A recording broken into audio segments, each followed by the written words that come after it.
Yesterday, it was proven. The bronze players were right all along.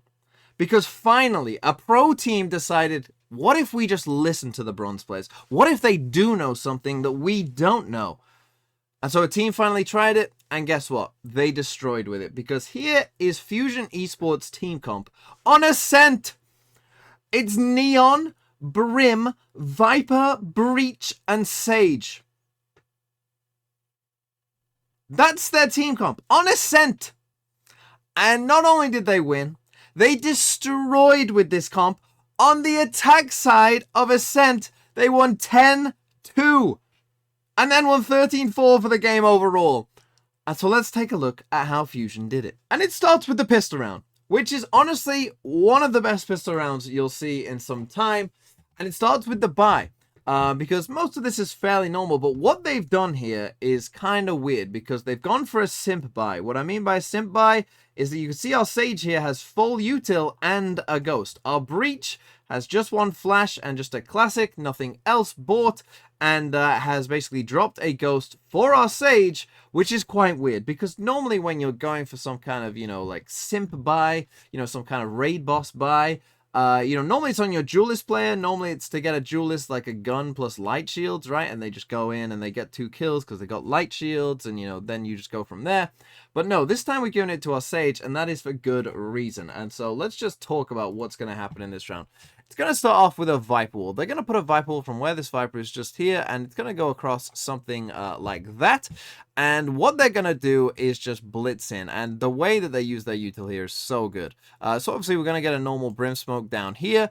We're going to go for a Sage slow in around about there. We're going to go for a Breach flash in here. We're going to go for a Neon stun that kind of hits logs and kind of hits back here with the Sage slow as well. And to finish it, they're going to come and do this Sage wall here on top of the box, up here like this, up into the window. And this is why all of that util is pushing back these players back onto here so that our Sage can come and get easy kills. And this Sage wall is so hard to deal with, especially on a pistol round, right? Where you can see all of this down here, you can come out here and see towards this as well. Like, it's just so hard to deal with this angle unless you're coming on a flank.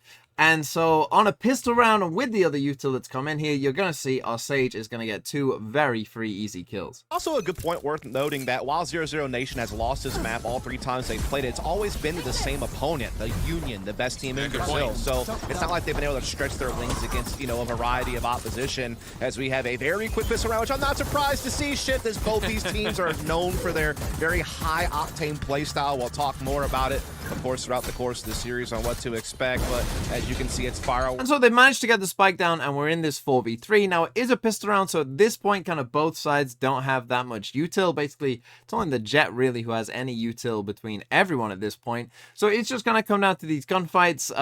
Nation are going to try here and try and come down lane, but it's good enough here from Fusion overall to just win those fights out and win in the advantage that they got from this really, really cool idea. Out of the gate, as Fusion will get the spike down and have a 4-on-3 post plan here at B. Yeah, Shiana's going to work to try to clear out B main, while the rest of the 2 defenders through mid are going to have to kind of do their work with ghosts. Good news is, for 00 Nation, there is no one at B main, so you can at least get a 3v4 on towards site, where Vita is already low, and he's already taken down. Nice shot from Stan. Now over the top of this, who tries to dash in, but Theory, Darker, already there to meet them, and how about 4 kills in the opening pistol for Darker? Now let's come to round number 3, the bonus round. So in this one, Fusion only have the 1 Vandal. They've got, a Guardian, some Bulldogs, and Spectre as well. So, not great guns by any means. But also keep your eye on this Brim, because our Brim is 2 off his ult. And, well, they're going to farm both ult orbs here, and that's going to pay massive dividends in this round. It starts really with this battle towards A main, and you see one of the advantages of this comp straight away is the Neon, right? Because the Neon, this one-way is almost always going to come in. Most rounds in a pro game, you're going to see this own one-way in here. And Neon, and they did this in other rounds, can just run past it. Right, you can just run past this one-way as Neon, and it does not matter. You will get past it before that one-way blooms, and you'll be past it, so that means that you have to throw in a KO nade here as well to actually force you back to respect the one-way. And so, this is just them having to use extra utility. It's a common idea to throw that KO nade just to secure this one-way, but especially against the Neon, it's basically required that you do so, right? But Fusion aren't put off, as you can see just here, and they're just, you know, holding a default on kind of towards mid and towards B main. They're just checking for any push out because, of course, they don't have any true sentinel. So these three players, you know, come and just take a main control, and they get this Brim, the ult orb just here, right? And now they go back and they leave their neon here in towards A main, and they actually start to come towards mid. Now, they were commonly doing this Viper orb in here towards mid, and you will note as well that the Viper wall isn't down yet either, right? And this is the thing, you're playing Brim, so you don't have those refreshable smokes, so where you put that Viper wall actually does matter, so that's why they're not putting up that Viper wall, and they didn't in a lot of rounds, you know, early on here. But they put up the Viper orb just here towards mid, kind of sneak up, and they leave their neon here as they start to come up towards mid, and they're actually going to go for a B split here, but they're going to fake it with the neon here, right? So we send in the stuns, we send in the neon wall, and that's just going to keep these three players busy here, occupied here on A, and leave these two players alone here over towards B. And so now, with that secured, what you'll see is they break the alarm bar, and they start to come in towards the site, right? Our Brim smoke's down here. We're going to destroy the door. We're actually going to put a Viper wall across here as well, just there. And so, you know, now we're ready to come in onto site. But the thing is that's so smart about this is our Brim is coming towards B main. He's going to pick up this second ult orb. And this is something I'd never even thought about on this map, and this is why, you know, picks like a Brim on Ascent that you've never even thought about, you know, you would never think about playing Brim on this map. This is why it can be genius, because this comp in particular is insanely good at dealing with people back here. Right, this is a very common strategy, particularly for something like we've just seen from Fusion, right, where they're trying to like fake A, but then they're fast coming towards B. These players are almost always going to treat back towards Boathouse. So you get the Brim ult, right, and you combine that with Sage slows and breach stuns and stuff like that. In this instance, you know, the slow and the stun actually come over to this side, and both players are actually on this side, so it doesn't even matter. But it's just a free kill. It's just free kills. And you'll see they put up the Sage wall here, and they absolutely destroy them. What's going on is they're going to start breaking their way through the market position. Shion and company back up to the back of the site, waiting for the rotation through back halls. Barrier orb and the toxic screen. Going to block things off, and the orbital strike earned very early will drop right on top of Heartsene's head. Oh, not a great start here defensively for 0-0 Nation. Now into a 3v5 Fusion with a significant amount of control, and 0-0 Nation are going to back off of this and just save the weapons. What a start this has been for Fusion. Well, rough rides in the group stage, but I mean, that was just a brilliant combination of utility. A great little feint kind of towards middle and A. They burst through markets so rapidly. Orbital strike to clear out the back of the B site. Okay, now on to round number 8, which is truly just an absolute chaotic round. It's going to start off normally enough. What you're going to see here from the Nation is they're actually going to go for, you know, a kind of mid-aggression play here. But it's just going to be a full B exec here from Fusion, right? And it's going to look similar to sort of their pistol round here. Quite an interesting Viper wall that they've done. Kind of shows how confident they are of taking this site, right? Putting this wall up. That's a very good wall for post-plant. Yeah, they will manage to take the site here, as you will see, and they're going to get the spike down pretty much uncontested, but we're going to get a big flank. The board out of charges. That was kind of underneath special circumstances with the boost and with kind of a crazy timing, so is that repeatable is the question. Well, they do have a opportunity to possibly get a lockdown in play, and it looks like they will use that for retake here at B, as Fusion will get free entry to the B site. Problem is, there's also a... So we end up in this position just here, and you can see, yeah, we took the site easy enough, and now we've got this Viper's pick coming in towards CT as well. Which is a really nice idea by Fusion, and they're probably thinking they're in a really good spot. The thing is, the Nation are going for a crazy play. Everyone on their team, you know, the Omen obviously is the furthest back here, but they got 4 people coming on the flank. I mean, that is just something that you do not see, to be honest. And they've set up a really nice plan here, right? They're going to go for this Omen Flash just here, and they're going to try and punish on this Brim. The thing is that they're going to run into a Breach ult, right? As soon as this Brim calls that they're in a lot of trouble, we're going to get the Breach ult coming back out here that's going to find the first kill here for Fusion. A Viper's Pit that could be in a really solid spot, actually, to avoid the majority of this Killjoy lockdown.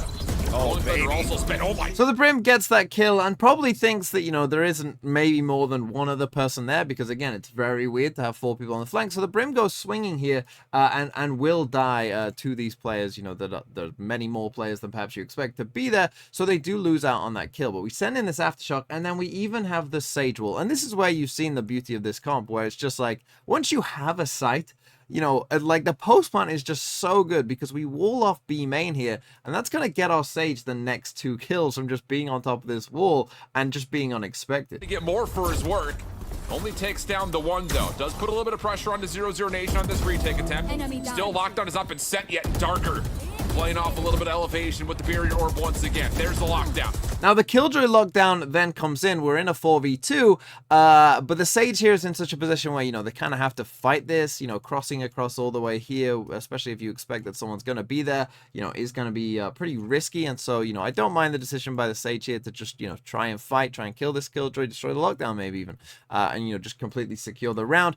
But the Killjoy will find this kill, and then the Breach here is going to retreat. All other 3 players are going to retreat back here, but it's just going to die to the Killjoy, either spamming or, you know, just as the Viper's Pit is dropping, not quite sure, but we'll end up in a 2v2. But then in the 2v2, the important thing is that they planted the spike in a good position here in towards this corner, because what that means is that as they're back here, right, trying to get out of this lockdown and, you know, avoid the lockdown, and now they're coming back in onto the site, as the spike is getting diffused, you know, they can just spam through this wall. A very important trick to know: if the spike is planted in that corner, that's going to get them 1 kill, and then they'll find the other as well.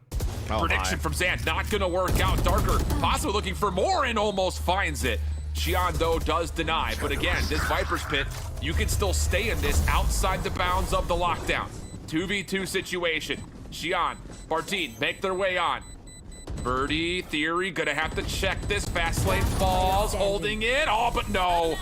And then finally, let's finish with round number 11. And again, just showing you how prepared they were. This one is actually a save here for the Nation, but they do have jet knives, right? So you're thinking like, okay, the jet is kind of a threat, and, you know, they're on an eco, so maybe let's expect, you know, some kind of aggression. So they're holding a very, very, you know, passive default here. You can see, you know, we're just playing in some very, very passive angles. Our Breach is even in spawn to kind of stun based off, you know, if there is any aggression from anywhere, you know, this Breach is kind of in position to just stun straight away.